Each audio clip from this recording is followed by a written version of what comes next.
शेतकरी बंधूंनो, आज आपल्यासमोर आणखीन एक नवीन उत्पादन ठेवण्यास अत्यंत आनंद होत आहे आणि बायोज ही श्रेणी जी ICL ने सुरुवात केलेली आहे, या बायोज या श्रेणीमध्ये एस्कोफायलम नोडिसम युक्त बायोज हेलिओडॉर हे उत्पादन आणि या उत्पादनामध्ये सर्वसाधारणपणे जे एस्कोफायलम नोडिसमचं जे कंटेंट आहे ते 10%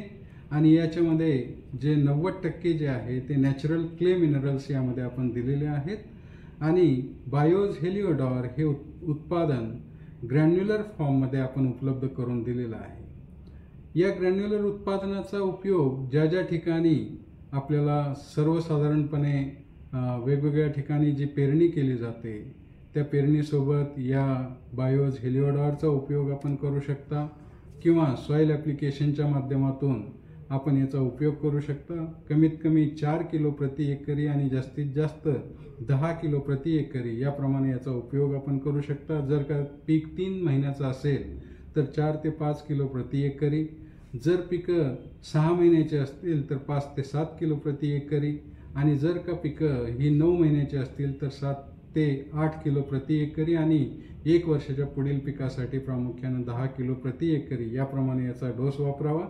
आणि यामध्ये असलेलं एस्कोफायलम नोडिसम हे प्रामुख्याने मुळांची वाढ अतिशय जलद गतीने करणे, त्याचबरोबर पांढऱ्या मुळांची वाढ ही अतिशय चांगल्या प्रकारे करणे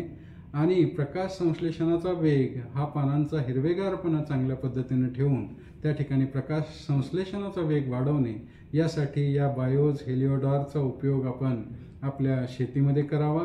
आणि या बायोज हेलिओडॉरच्या माध्यमातून प्रामुख्याने जे काही ताण आपल्या पिकांमध्ये येत असतात, प्रामुख्याने फुलधारणेच्या कालावधीमध्ये येणारे ताण, ते ताण आपण निश्चितच या बायोज हेलिओडॉरच्या माध्यमातून दूर करू शकतो किंवा वेगवेगळ्या ताणांची सहनशीलता जी आहे पिकांची, ती ताणांची सहनशीलता पिकांची आपण वाढवू शकतो। त्याचबरोबर अन्नद्रव्यांची उपलब्धता ही अतिशय चांगल्या प्रकारे आपण करून देऊ शकतो आणि यामध्ये असणारे जे सूक्ष्म अन्नद्रव्यांची उपलब्धता करून देण्यासाठी आवश्यक असणारे ज्या बाबी आहेत त्याही यामध्ये असल्यामुळे सूक्ष्म अन्नद्रव्यांची उपलब्धताही त्यामध्ये अतिशय चांगल्या प्रकारे होते।